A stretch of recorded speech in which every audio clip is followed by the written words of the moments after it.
Shalom, selamat pagi. Ya, semuanya pasti baik-baik saja ya, karena Tuhan yang menyertai kita. Bapak Ibu, pagi ini saya ingin menyampaikan satu tema, saya kasih judul mentertawakan ya. Ini kisah dari putri Yairus yang mati dan dibangkitkan oleh Yesus. Ini menarik karena dicatat di di Injil, di 3 Injil, Matius, Markus, Lukas. Ya, cuman hari ini kita mau bahas yang Markus ya. Markus pasal 5 ayat 35 sampai yang ke-42. Ya, kalau Bapak Ibu ingat beberapa waktu lalu saya sampaikan Yesus itu membangkitkan orang mati berapa kali? 3 kali gitu ya. Salah satunya putri Yairus ya, Lazarus, terus kemudian anak janda Nain ya. Nah, kisah ini dimulai kalau Bapak Ibu baca di perikop-perikop sebelumnya. Ini menarik sekali karena Yesus banyak buat mujizat. Di perikop sebelumnya dari Markus ini Yesus menyembuhkan orang gila di Gerasa gitu ya. Nah, terus kemudian dalam perjalanannya tiba-tiba Yairus datang, ini kepala rumah ibadat, dan dia ngomong, Yesus, anakku sekarat gitu ya, anakku, putriku sekarat, dan ini cuman kamu yang bisa menyembuhkan, kira-kira seperti itu. Terus kemudian Yesus ngomong, oke, kita ke rumahmu, aku akan datang ke rumahmu gitu. Nah, kita akan lompat ayat yang ke-35. Kita berkata demikian, ketika Yesus masih berbicara, datanglah orang dari keluarga kepala rumah ibadat itu dan berkata, anakmu sudah mati ya. Apa perlunya lagi engkau menyusah-nyusahkan guru? Ini sudah berharap banget. Nanti di tengah-tengah nanti kita lihat versi klipnya gitu ya. Ini kan di versi klipnya ya, kurang lebih seperti itu. Keluarganya, salah seorang anggota keluarganya datang terus berkata, anakmu sudah mati. Apa perlunya lagi engkau menyusah-nyusahkan guru? Bapak Ibu pernah enggak punya problem? Terus semua orang berkata, masalahmu ini secara manusia sudah enggak ada jalannya, enggak ada solusinya. Karena apa? Ya sama seperti yang dialami oleh Yairus ini, anakmu sudah mati. Dan kenyataannya memang mati. Ini kenyataan gitu. Mati memang. Dan ini yang ngomong salah seorang anggota keluarga dari Yairus sendiri. Makanya saya tulis begini, tidak semua perkataan yang kelihatannya baik itu mendukung imanmu. Kadang kalau Bapak Ibu ketemu dengan orang-orang, terus kita share dengan semua masalah persoalan kita, sepertinya perkataan di sekeliling kita atau orang-orang dekat kita, bahkan kalau kita boleh ngomong lebih rohani dari kita, sepertinya baik. Sepertinya. Tapi acap kali, banyak kali terjadi, setiap perkataan mereka itu tidak membuat kita bangkit iman kita, tapi sebaliknya. Sebaliknya itu akan meyakinkanmu bahwa mujizatnya memang tidak akan terjadi. Nah, saudara punya problem yang demikian berat. Secara manusia orang berkata, tidak mungkin ada mujizat.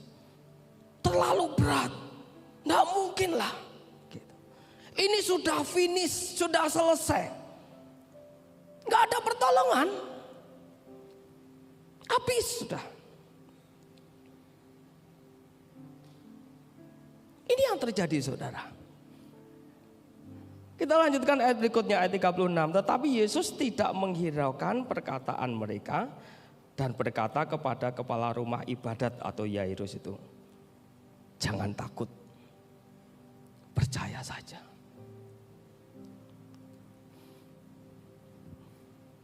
Sementara sekeliling kita ngomong yang negatif, Bahkan walaupun begini saudara, ya besok tak doake gitu. Saya doakan gitu. Tapi kalau mau jujur, bahkan yang mendoakan kita juga ragu loh dengan semua masalah kita.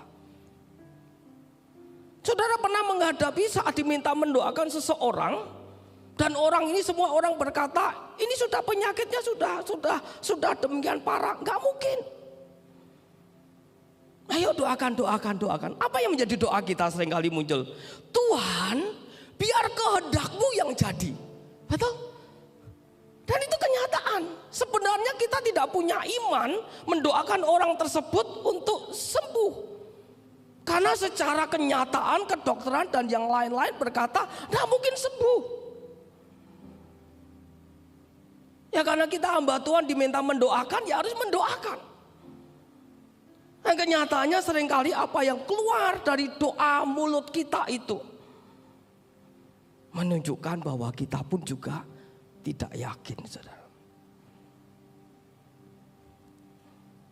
Kalau kita di posisi yang mendoakan, tidak masalah. Tapi bagaimana saat kita yang mengalami masalah itu? Sementara orang lain berkata, orang yang dekat dengan kita, wis toh, menyerah aja, nggak mungkin, dia nggak mungkin balik. Sedangkan kita beriman, Tuhan, aku yakin mujizatmu pasti terjadi. Aku yakin kalau Lazarus aja 4 hari mati masih bisa bangun. Tapi yang terjadi sekeliling kita berkata, nggak mungkin. Abaikan semua perkataan orang lain yang membuat iman kita lemah. Amin. Iman itu soal siapa yang kita percayai, bukan apa yang terjadi. Apa yang terjadi saat ini. Ini soal siapa yang kita percayai. Kita mempercayai Yesus yang kalau tiap minggu kita berdoa, aku percaya. Yang tiap minggu kita naikkan pujian kepada Dia. Atau kita lebih mendengarkan orang-orang yang sama-sama anak Tuhan, bahkan lebih dewasa secara rohani sekeliling kita, yang mereka berkata, gak mungkin. Siapa yang lebih kita dengarkan? Saya mau cerita, mungkin beberapa saudara sudah pernah mendengar cerita saya beberapa minggu yang lalu waktu saya di Jakarta. Tiba-tiba siang-siang itu HP saya itu nggak bisa diapa-apain. Maksudnya begini, cuman terang aja, covernya aja ya covernya gitu ya yang kelihatan gitu. Jadi dimatiin nggak bisa, diapa-apain nggak bisa. Saya tunggu 1 jam, 2 jam, 3 jam. Terus karena bingung, saya bawalah ke mall dekat tempat kami menginap. Saya sama istri. Saya tunjukkan karena HP saya mereknya Oppo. Saya cari counter Oppo, saudara. Saya tanya, Pak, ini HP saya kena apa ya? Oh, ini LCD-nya kena. Oh, masa kalau LCD yang saya tahu kan mesti hitam atau apa? Enggak, ini LCD, pasti LCD. Enggak puas dong. Saya mulai tanya yang lain, sebelahnya. Ini kenapa? LCD kena.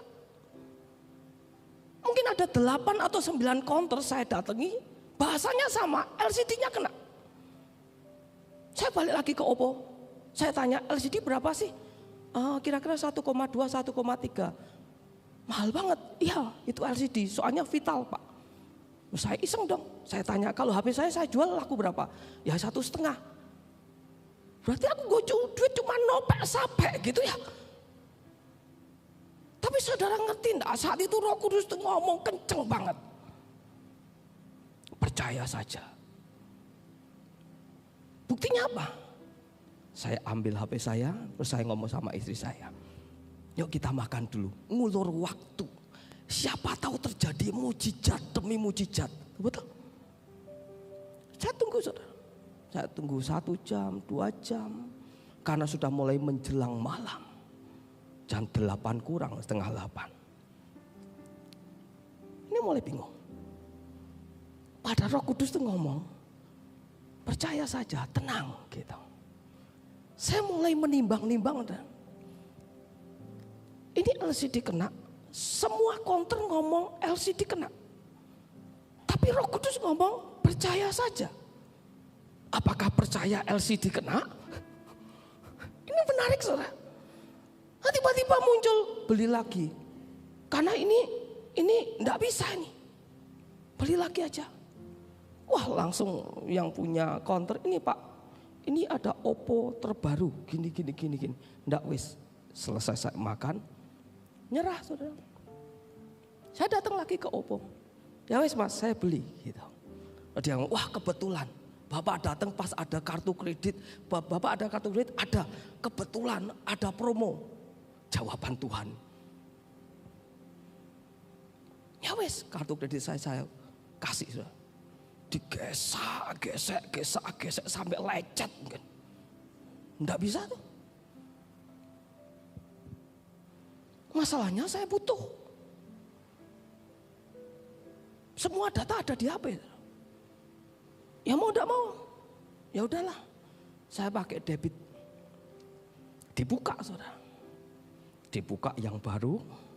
Terus saya minta tolong, Pak minta tolong dipindahkan ya.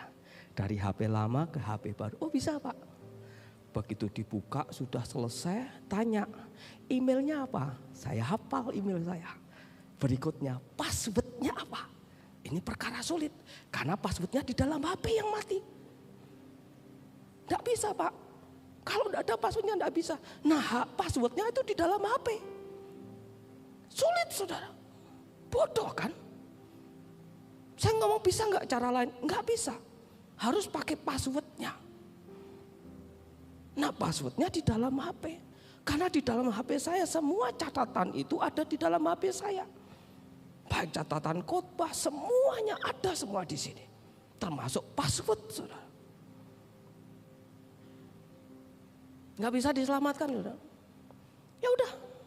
Saya bawa pulang HP 2. Yang nggak bisa diapa-apain. Ya cuma bisa buka WA dan lain-lain pakai email baru. Tapi kan saya butuh isi dari HP saya yang lama dipindahkan ke baru. Itu kebutuhan saya. Ya udah mau apa lagi. Saya pulang tidurlah. Karena sudah malam. Pagi-pagi subuh saya bangun. Dan Roh Kudus ngomong, buka HP-mu. Bangkit dari kematian Bapak Ibu. Jengkel enggak? Saya punya HP 2 yang hidup semua sekarang.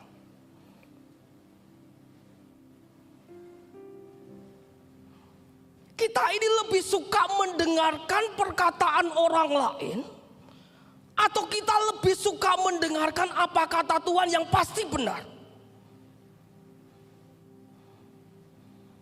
Tetapi logika berkata apa yang dikatakan orang lain tentang kita, tentang problem kita, sepertinya baik. Tapi kalau kita mau jujur, semuanya itu membuat iman kita lemah. Gak bisa. Kamu mengalami masalah, ya itu memang masalahmu dan gak ada jalan keluar kok. Ini menarik saudara.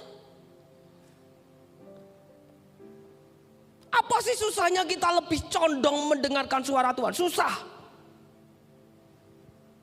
Kita itu lebih suka dan lebih gampang mendengarkan suara sekeliling kita.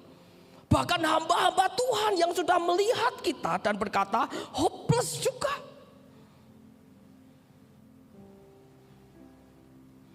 Berulang kali saudara. Saat kita menghadapi masalah, sakit penyakit atau apapun juga. Kita lebih mendengarkan apa kata dokter.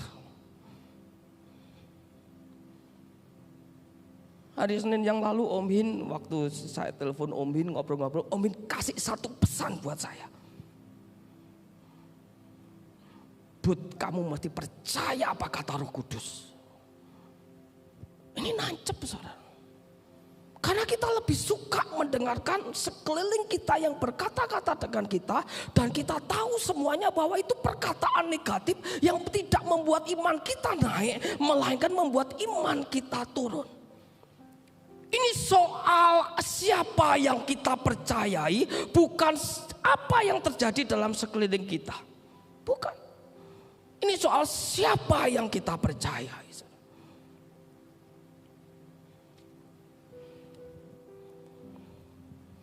Banyak hal yang terjadi pada diri kita. Dan kita sepakat secara manusia nggak ada pertolongan.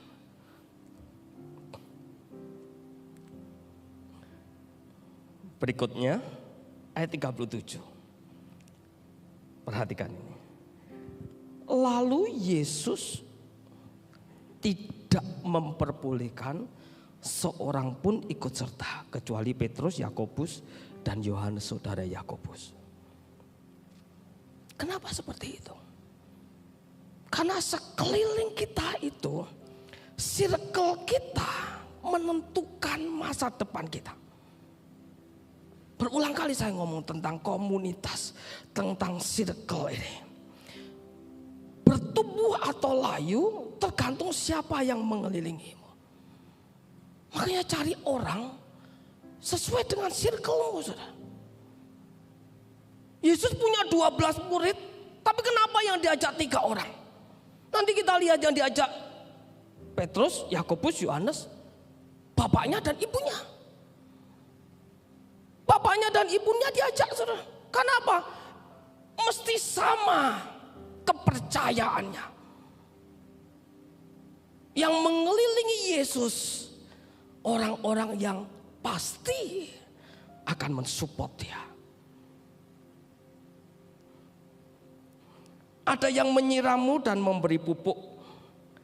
Namun ada juga yang menginjakmu perlahan sehingga imanmu mati. Banyak enggak ya seperti itu? Banyak, saudara. Coba lihat teman-teman M3 kita. Teman-teman komunitas kita.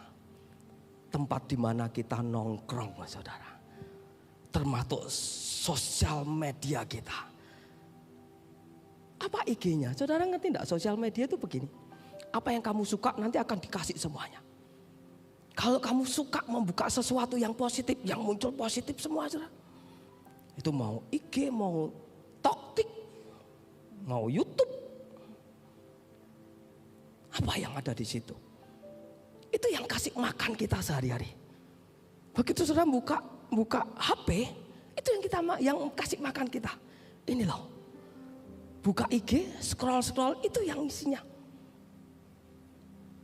Itu circle kita loh tanpa kita sadari. Coba cek. Circlemu ini memberi pupuk atau menginjak perlahan iman kita. Ayat yang ke-38.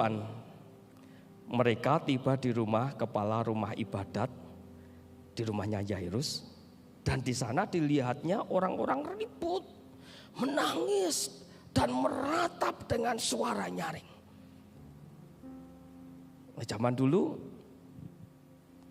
kalau ada yang meninggal, ini disewa, saudara, ada IO-nya. Jadi dulu, sekarang di Tionghoa Iwan seperti itu zaman dulu sudah ada IO. Saudara. Tugasnya menangis, ribut, pokoknya meratap gitu. Nyanyian-nyanyiannya yang membuat terharu. Itu yang ada. Seringkali sekeliling kita itu tidak membuat kita tenang dan damai. Sebaliknya malah membuat stres, menambah masalah, dan ikut menyalahkan kita. Bukankah begitu? Saudara kalau ngomong dengan orang yang salah, mereka dengan mudah loh akan ikut menyalahkan kita. Itu kenyataan. Sekeliling kita bukan orang-orang yang mensupport kita, tidak apa-apa. Kamu pasti bisa karena Tuhan sayang kamu. Aku bersama-sama dengan kamu. Ayo kita berdoa sepakat. Kita yakin Tuhan pasti akan tolong. Itu circle yang benar. Atau sebaliknya. Yang muncul adalah ya susah ini. Negatif yang keluar, saudara. Saudara masih ingat kisah Ayub? Saat dia mengalami banyak problem masalah, terus saudara-saudaranya atau teman-teman baiknya kumpul nih datang. Sepertinya memberi nasihat. Kalau kita baca kitab Ayub, nasihatnya itu tidak ada yang salah. Saudara baca nanti. Itu benar baik semua secara manusia. Kalau dikhotbahkan semuanya benar. Sepertinya rohani. Tapi saudara tahu tidak? Bagaimana posisi Ayub yang dia merasa aku tidak salah. Kamu menuduh aku berbuat dosa. Kamu gak ngerti apa yang aku rasakan. Aku gumulkan bertahun-tahun. Makanya apa yang dikatakan Ayub? Dia katakan gini. Tetapi Ayub menjawab, hal seperti ini telah acap kali ku dengar. Kamu cuman ngomong aja. Kamu memberikan nasihat yang tidak jelas. Sampai akhirnya dia berkata apa? Penghibur sialan kamu semua. Saudara kalau baca ayat ini ya, Ayub 16 ayat 1 dan 2 ini kalimat yang keluar dari mulut Ayub tuh kalimat yang jengkel gitu. Ngomong penghibur sialan kamu semua. Nanti kalau saudara konseling, nek ora pas, ojo ngomong ini.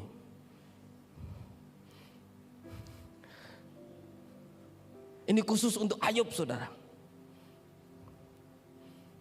Penghibur sialan kamu semua. Ini hiburannya perkataannya perkataan yang positif.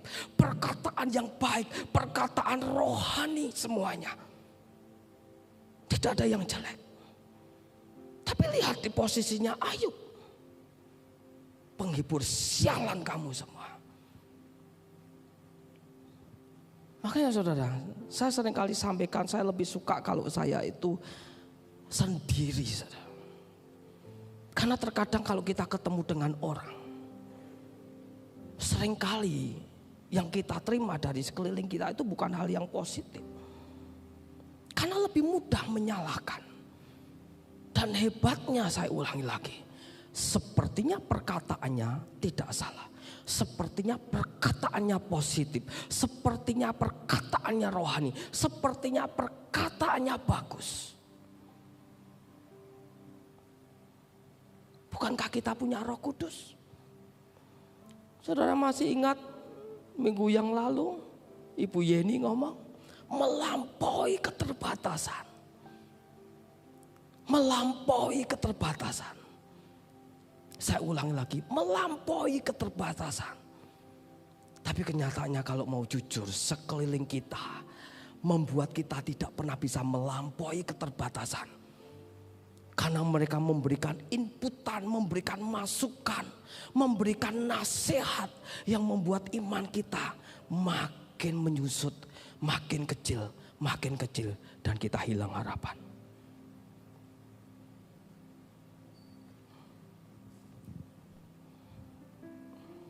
Banyak orang kelihatannya bersimpati dengan kita, tapi kenyataannya merekalah yang seringkali melemahkan kita dan mencari keuntungan dari kita.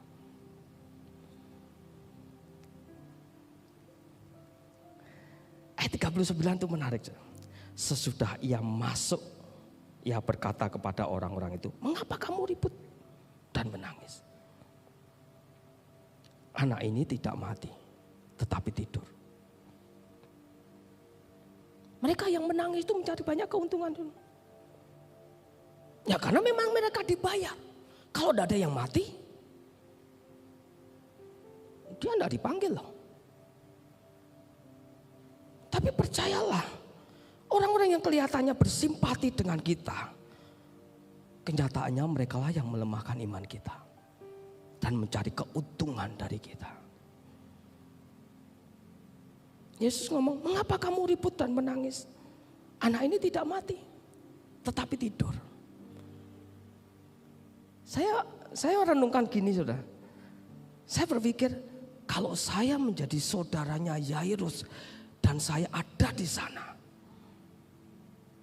mungkin sama, saya akan menganggap perkataan Yesus ini perkataan yang gak masuk akal. Ini sudah mati. Benar memang mati. Tapi Yesus ngomong tidur. Tapi 3 muridnya ini tahu siapa Yesus, mereka tahu. Dan Yairus juga tahu, demikian dia percaya kepada Yesus. Makanya dia lari kepada penolong yang tepat, yang dia yakin hanya Yesus yang sanggup menolongnya. Tidak ada yang lain. Karena apa? Sudah hopeless saudara. Nah, di peristiwa perjalanan ini dikisahkan juga ada seorang yang sudah pendarahan 12 tahun.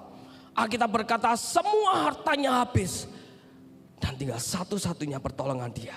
Apa perkataannya? Asalku jamah jubah Yesus, aku pasti sembuh. Nah, saudara punya iman yakin seperti itu. Dengarkan apa kata Tuhan.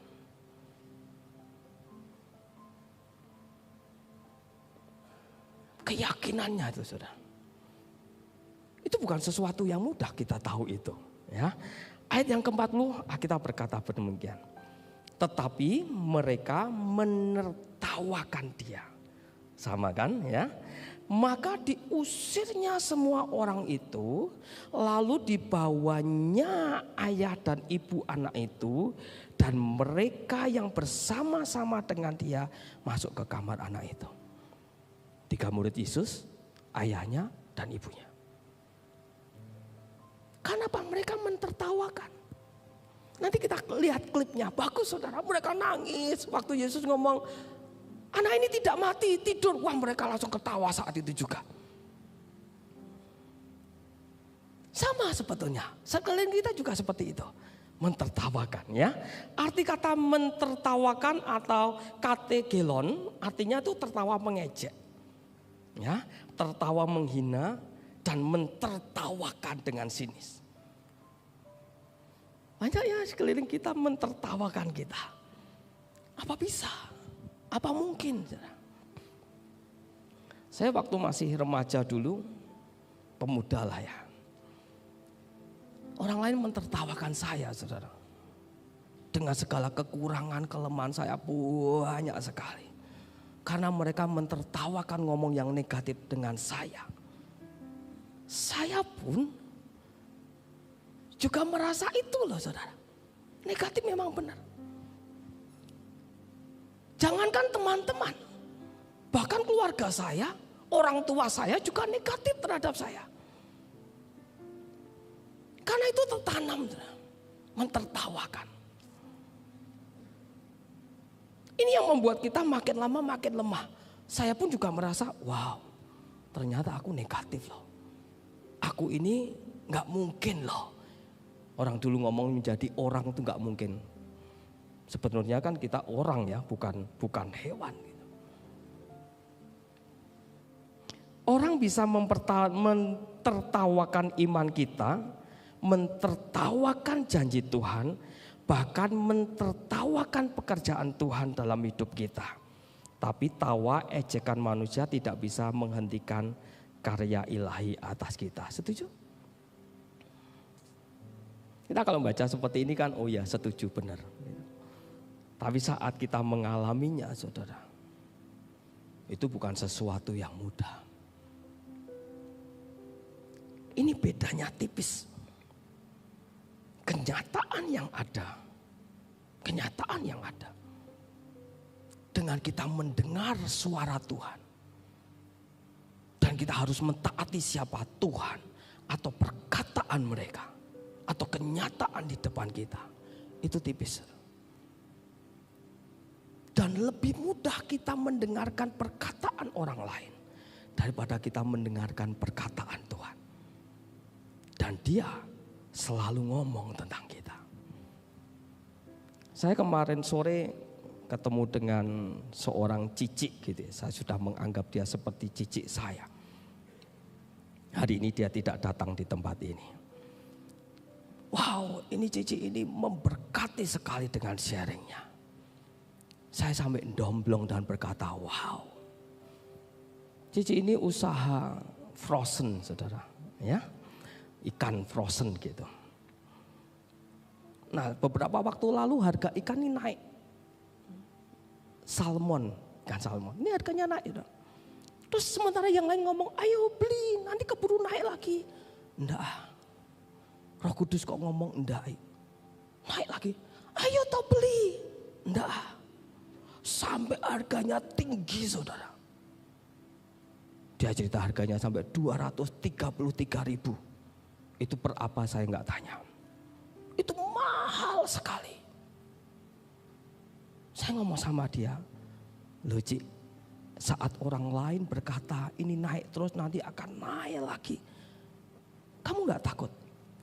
Masalahnya Tuhan ngomong jangan beli.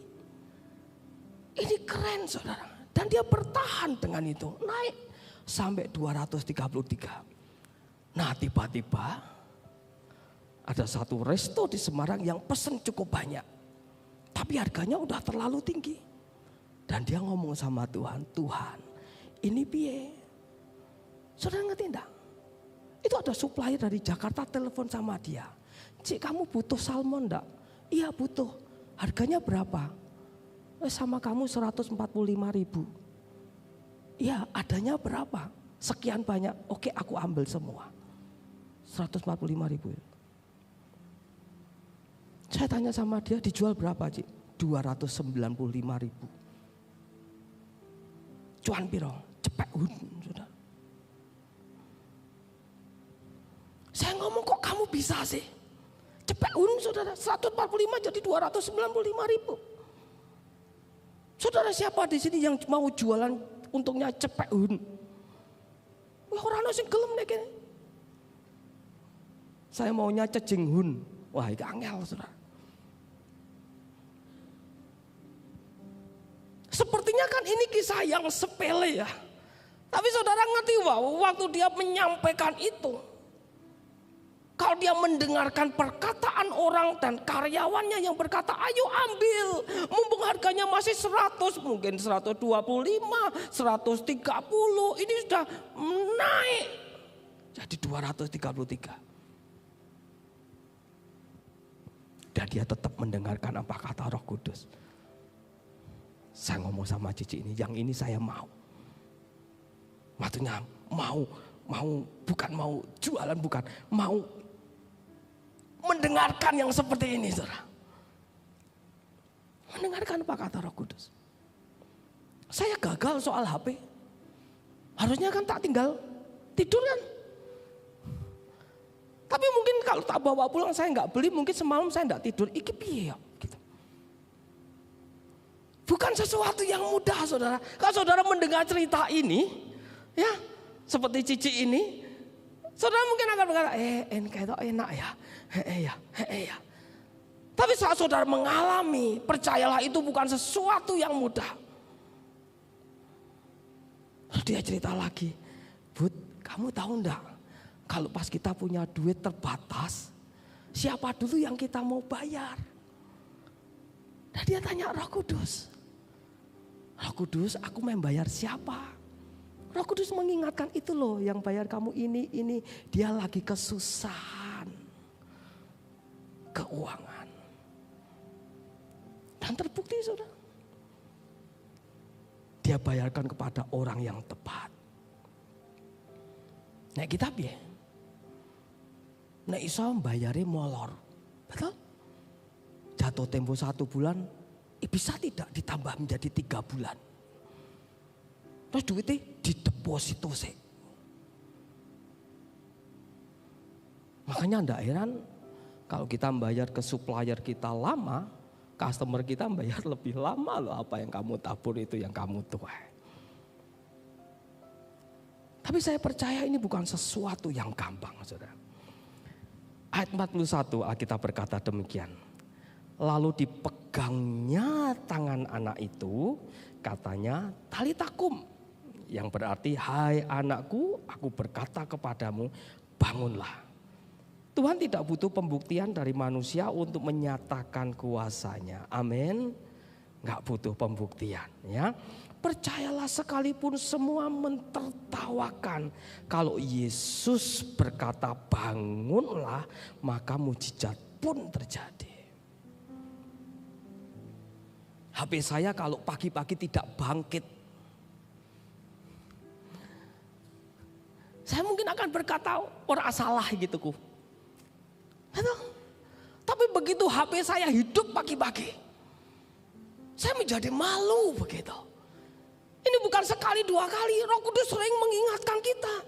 Jangan lakukan itu, kita tabrak. Kamu harus lakukan itu tidak kita lakukan. 42. Seketika itu juga anak itu bangkit berdiri dan berjalan, sebab umurnya sudah 12 tahun. Semua orang yang hadir sangat takjub. Saudara tahu nama anak ini? Ada yang tahu? Nah, ini versinya nanti kita lihat. Namanya Nili. Ini versi film loh saudara. Ya, Alkitab nggak mencatat namanya. Saudara bisa kasih nama siapapun juga. Dunia bisa mentertawakan imanmu. Tapi Tuhan tidak pernah mengecewakan harapan orang percaya. Amin. Kita akan lihat klip ini supaya kita punya gambaran yang jelas tentang kisah ini saudara. Walaupun ini versi yang maksudnya orang yang dikasih hikmat Tuhan untuk menggambarkan perikop Yairus ini. Silakan. Nah sekarang kita akan bandingkan dengan yang dilakukan Sarah. Apa yang dilakukan Sarah? Ya. Kejadian 18 ayat 12 sampai dengan yang ke-15. Ayat 12 berkata demikian. Jadi tertawalah Sarah dalam hatinya, katanya, akan birahikah aku setelah aku sudah layu sedangkan tuanku sudah tua? Ini waktu malaikat mendatangi Sarah, mendatangi Abraham. Ini yang muncul. Akan birahikah aku setelah aku sudah layu sedangkan tuanku sudah tua? Sarah tertawa bukan karena lucu, tapi karena keraguan dan merasa janji itu tidak realistis. Hari ini kita punya keraguan seperti itu, wajar saudara. Sama seperti saya. Iman bukan berarti tidak pernah ragu, tapi tetap percaya walaupun dalam keraguan. Tapi tetap percaya, ragu ya tapi tetap percaya. Masih ingat peristiwa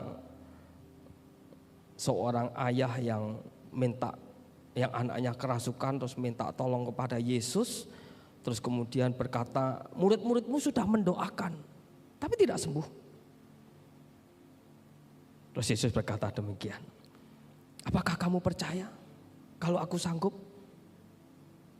Dia jawab gini, segera ayah anak itu berteriak, aku percaya.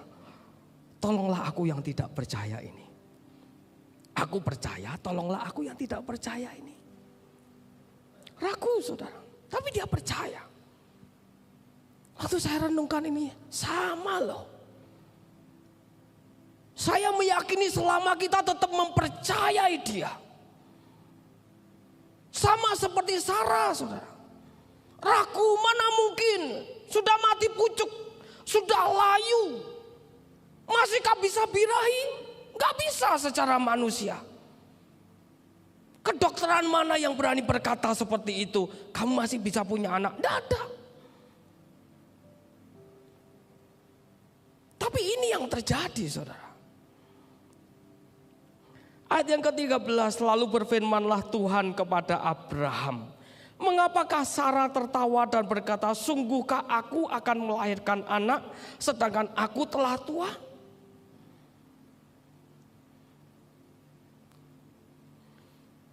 Tuhan tahu loh saudara.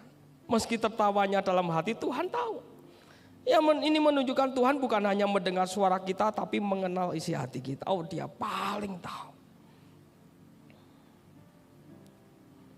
Saya yakin dan percaya waktu Roh Kudus berbicara kepada saya,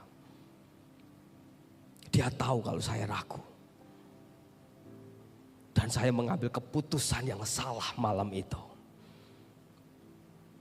Tapi dia mau tunjukkan, kenapa engkau enggak mendengar suaraku?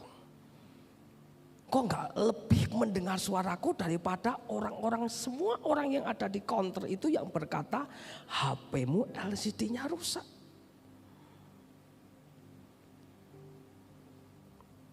Ayat 14, kita berkata demikian. Adakah sesuatu apapun yang mustahil untuk Tuhan? Pada waktu yang telah ditetapkan itu tahun depan, ini kata malaikat, aku akan kembali kepada engkau. Pada waktu itulah Sarah mempunyai seorang anak laki-laki. Tuhan berupaya membuat kita meyakini apa yang disampaikan kepada kita. Hari ini kalau kita punya problem apapun juga, walaupun secara manusia, secara medis, secara keuangan apapun juga orang berkata tidak mungkin. Tapi hari ini kita mau belajar apa yang Tuhan katakan itu yang kita percayai. Tawa kita hari ini mungkin karena tidak percaya atau ragu, tapi Tuhan sanggup mengubahnya menjadi tawa sukacita karena mujizatnya nyata. Amin. Ayat 15. Lalu Sarah menyangkal, katanya, aku tidak tertawa. Kalau boleh ngomong, aku yakin oh Tuhan gitu. Sama kan? Kamu percaya enggak? Kalau ditanya, kamu percaya enggak? Sembuh, percaya enggak? Aku percaya, tapi enggak yakin. Oh, saya masih ingat saya punya kakak saya nomor 1. Beberapa tahun yang lalu dia kecelakaan, saya pernah share di sini, kakinya tuh patah saudara, di pen. Pennya kira-kira mungkin ya seginilah ya, 20-an senti, pen masuk. Nah suatu saat kalau Bapak Ibu ingat tahun berapa saya lupa, ada KKR kesembuhan di Citarum saudara. Saya ajaklah kakak saya. Terus didatangi nih sama pendoanya setelah firman disampaikan, ayo berdoa yang sakit, yang lumpuh berjalan gitu ya. Kakak saya didatangi pendoa. Mau tak doain? Mau, sembuh. Ayo lepas. Itu kraknya lepas, berjalan, ayo berjalan. Sakit enggak apa-apa, berjalan. Ayo berjalan gitu. Saya ngomong sama kakak saya. Nek enggak yakin enggak usah kok. Saya takut saudara. Saya takut. Karena sehari-hari dia tidur sama saya ngerti itu tiap malam, tidak hanya tiap malam itu keluar terus nanahnya saudara. Kakak saya ngomong, aku yakin no, tenan, ya wes toh, aku main delok. Ayo jalan, terus puji Tuhan, jalan gitu, jalan terus gitu. Terus ditanya, gimana sudah sembuh? Masih sakit toh? Saya ambil tindakan sepertinya benar, sudah cukup. Mungkin belum waktunya Tuhan. Belum waktunya Tuhan, cukup.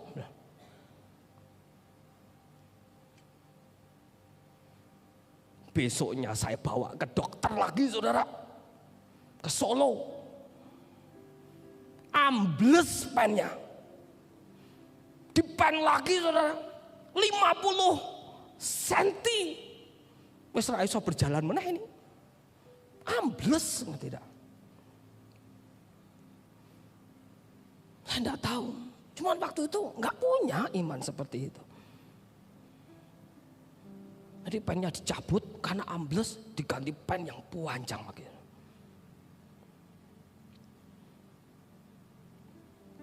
Kadang kita mendengarkan saudara, ya saya tidak tahu apakah kakak saya ngomong aku percaya itu hanya keyakinannya saja, apakah Roh Kudus ngomong sama dia, saya tidak tahu. Kan kita senang waktu melihat mereka kesaksian, tuli dengar suara saya. Papa, wah dengar, wah puji Tuhan, gitu ya. Sarah ragu. Ini kenyataan saudara. Gak bisa kita pungkiri keraguan itu tetap ada di dalam diri kita. Hanya saja kita yakin atau tidak. Dan kita lebih condong mendengarkan suara Tuhan atau perkataan sekeliling kita atau di dalam hati kita. Ini berbeda. Tertawanya orang-orang sekeliling Yairus dengan tertawanya Sarah itu berbeda. Kalau tertawa kita mengejek, menghina, melecehkan Tuhan. Kau bisa merasakan saat teman-teman sekeliling kita menghina, mengejek kita, melecehkan kita. Tapi saat di dalam hati ini, Sarah mengalami hal yang sama, ragu.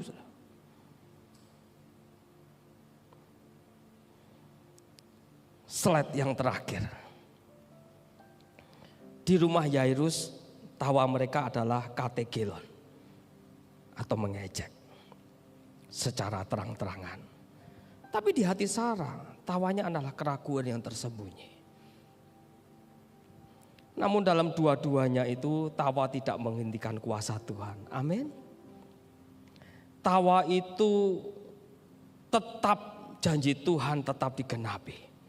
Dan iman dibangkitkan dari tawa yang semula ragu. Kita berdoa pagi hari ini, minta sama Tuhan, Tuhan, kalau saat ini aku gak yakin, aku ragu. Tapi aku mau dengar apa katamu. Aku mau melakukan apa yang kau mau. Makanya waktu kemarin sore saya mendengarkan cerita Cici ini, wow, saya diberkati sekali. Waktu pulang saya sampai ngomong, thank you Cici, thank you. Dia cerita banyak hal yang intinya semuanya karena mendengarkan apa kata Tuhan. Bukan sesuatu yang mudah untuk kita melakukan apa yang Tuhan mau di dalam diri kita. Terkadang hikmat manusia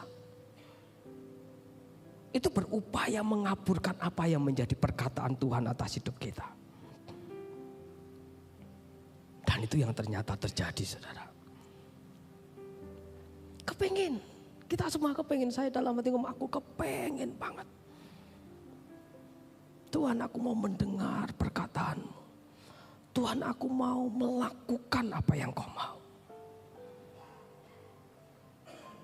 Walaupun ragu,